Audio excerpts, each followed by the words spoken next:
संख्या में दिल्ली के कोने कोने से आए हुए मेरे प्यारे भाइयों, बहनों, माताओं, बुजुर्गों, बच्चों,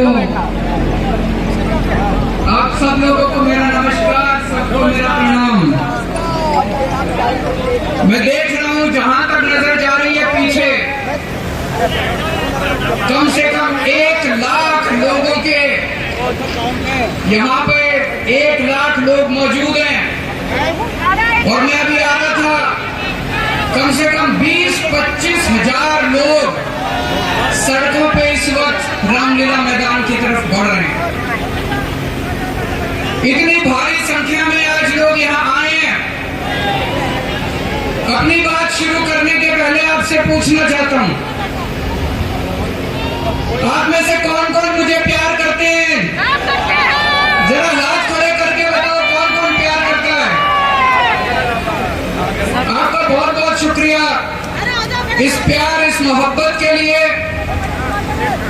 लेकिन अब जो लोग मेरे से प्यार करते हैं, सबसे पहले एक बात आपसे मांगना चाहता हूं।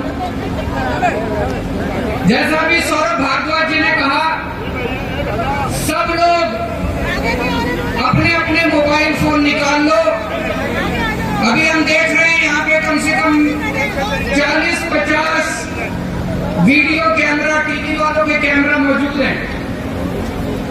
अब इस मैदान में 1 लाख कैमरे चालू हो जाएंगे, 1 लाख कैमरे। सब लोग अपना अपना फोन निकालो, फोन पे वीडियो रिकॉर्डिंग चालू करो, अपनी अपनी फेसबुक चालू करो और फेसबुक लाइव कर दो। इस रामलीला मैदान से अब एक साथ 1 लाख टीवी कैमरे लाइव चालू होंगे। 1 लाख टीवी कैमरे लाइव चालू। मैं सबसे पहले कपिल सिब्बल साहब का बहुत बहुत शुक्रिया अदा करता हूँ, हमारे इन्विटेशन पे आज वो आए। कई साल के बाद आज हम लोग रामलीला मैदान में इकट्ठे हुए हैं। आज से 12 साल पहले, 12 साल पहले इसी रामलीला मैदान में इकट्ठे हुए थे हम लोग भ्रष्टाचार के खिलाफ। इस मंच को मैं ये बहुत पवित्र मंच है। आज से 12 साल पहले भ्रष्टाचार के खिलाफ इकट्ठे हुए थे। आज इसी मंच से एक अहंकारी तानाशाह को इस देश से हटाने के लिए फिर से इकट्ठे हुए हैं। दोस्तों, तानाशाही को खत्म करने के लिए फिर से इकट्ठे हुए हैं। और जैसे उस वक्त भ्रष्टाचार के खिलाफ आंदोलन हमारा सफल हुआ था, आज इसी मंच से जो आंदोलन शुरू हो रहा है, हमारे देश के अंदर जो तानाशाही लाई जा रही है, उसे खत्म करने का जो आंदोलन शुरू हो रहा है, जनतंत्र को खत्म करने का जो आंदोलन शुरू हो रहा है, संविधान को बचाने का जो आंदोलन आज शुरू हो रहा है, बहुत जल्दी इस आंदोलन को भी सफलता मिलेगी। सुप्रीम कोर्ट ने दिल्ली के लोगों के हक में फैसला दिया। 8 साल तक दिल्ली के लोगों ने लड़ाई लड़ी सुप्रीम कोर्ट के अंदर। सुप्रीम कोर्ट में हमारे वकील अभिषेक मनु सिंघवी साहब ने दिल्ली के लोगों की तरफ से लड़ाई लड़ी। सबसे पहले मैं आज इस मंच से सिंघवी साहब का भी दिल्ली के लोगों की तरफ से शुक्रिया अदा करता हूं, जिन्होंने दिल्ली के लोगों को उनका हक दिलाया। दोस्तों, 11 मई, आज 11 जून है, आज से 1 महीने पहले 11 मई को देश की सर्वोच्च अदालत, सबसे बड़ी अदालत सुप्रीम कोर्ट की भी कॉन्स्टिट्यूशन बेंच, उसने आदेश पारित किया दिल्ली के लोगों के हक में। और उसके आज के बाद 1 हफ्ते के बाद 19 मई को देश के प्रधानमंत्री ने सुप्रीम कोर्ट के आदेश को खारिज कर दिया। देश की सबसे बड़ी अदालत देश के सबसे बड़ी अदालत के फैसले को प्रधानमंत्री ने खारिज कर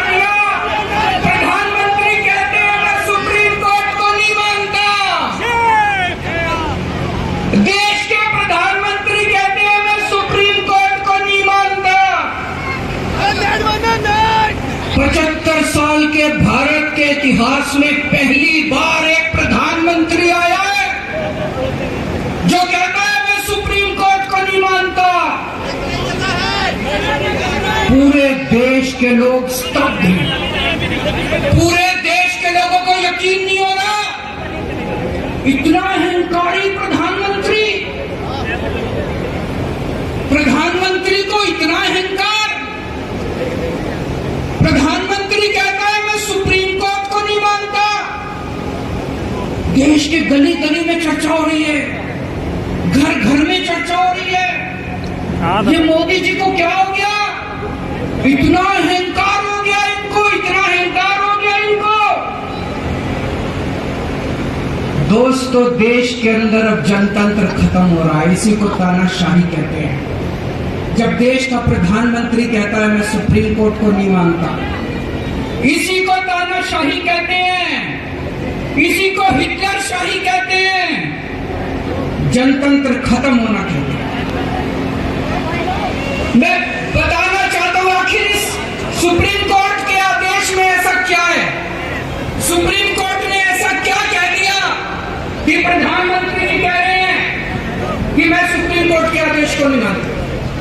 सुप्रीम कोर्ट ने अपने आदेश में बोला कि भारत एक जनतंत्र है, भारत में जनता सुप्रीम है, जनता अपनी सरकार चुनती है, उस सरकार को जनता के काम करने का पूरा अधिकार होना चाहिए।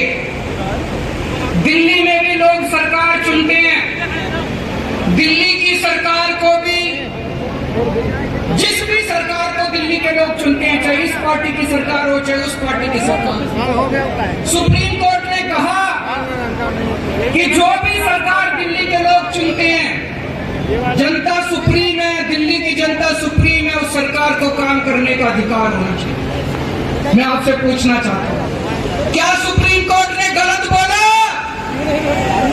क्या प्रधानमंत्री को सुप्रीम कोर्ट का आदेश मानना चाहिए?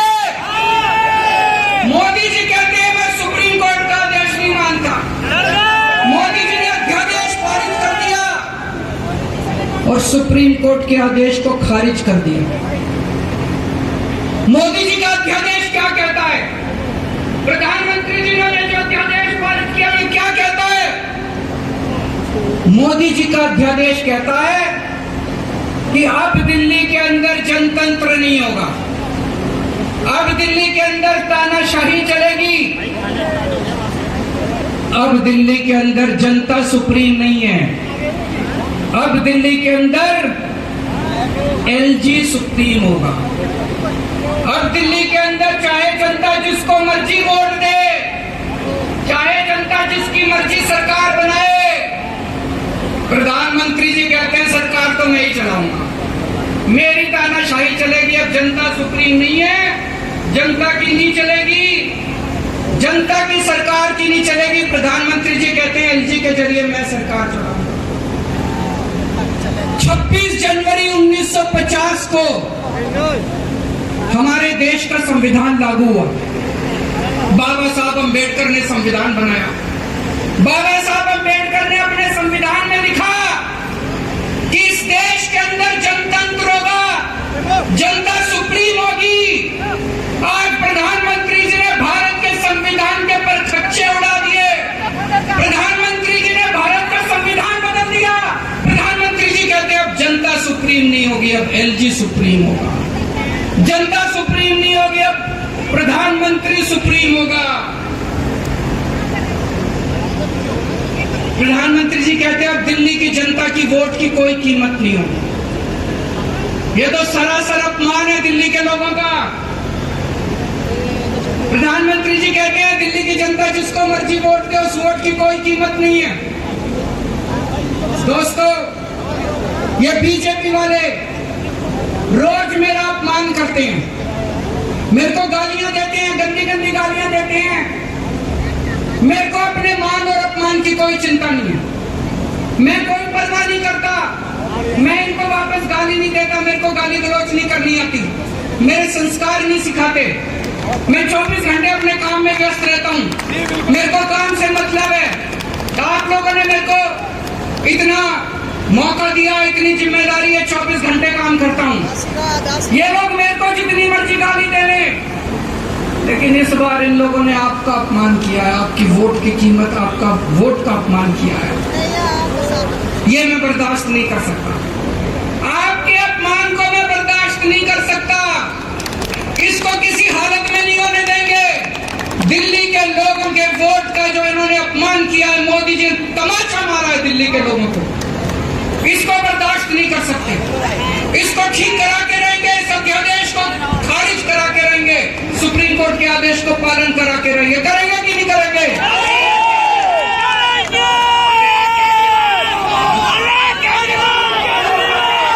मैं पूरे देश में घूम रहा हूं, हर राज्य के अंदर गया मैं, पिछले दिनों पूरे देश के अंदर घूम रहा हूं, सारी पार्टियों के नेताओं से मिला। मैं आपको दिल्ली के लोगों को बताना चाहता हूं, देश के सारे लोग आपके साथ हैं। आप ये मत समझना आप अकेले हो, 140 करोड़ लोग आपके साथ हैं।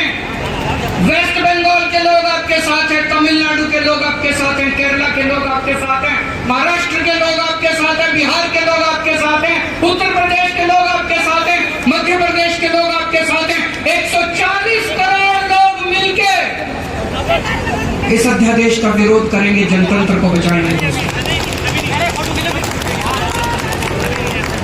और मैं पूरे देश के लोगों को बोलना चाहता हूं, ये मत सोचना कि यह केवल दिल्ली वालों के साथ हुआ है।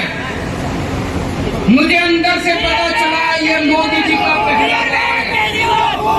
ऐसा ही अध्यादेश, जो अध्यादेश आज दिल्ली में पारित किया गया, जिस अध्यादेश के जरिए दिल्ली वालों की ताकत खत्म कर दी गई, इस अध्यादेश के जरिए, जिस अध्यादेश के जरिए दिल्ली के अंदर तानाशाही लागू की जा रही है, कल यही अध्यादेश राजस्थान के लिए लाया जाएगा, कल यही अध्यादेश पंजाब के लिए लाया जाएगा, कल यही अध्यादेश मध्य प्रदेश के लिए लाया जाएगा, कल यही अध्यादेश महाराष्ट्र के लिए लाया जाएगा। इसे अभी रोकना पड़ेगा, सबको मिलकर अभी रोकना पड़ेगा दोस्तों।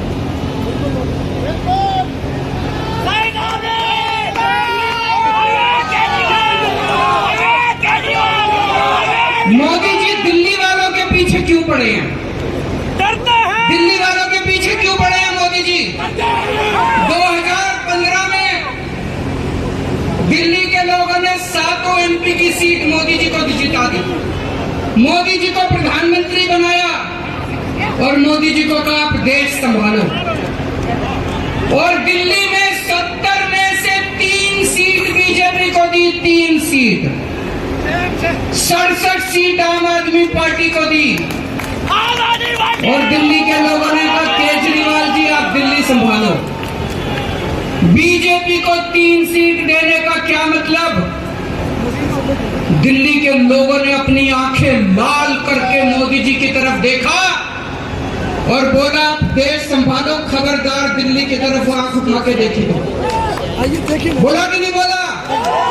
2020 में फिर से दिल्ली के लोगों ने 7 एमपी की सीट मोदी जी को दी, बोले आप देश संभालो।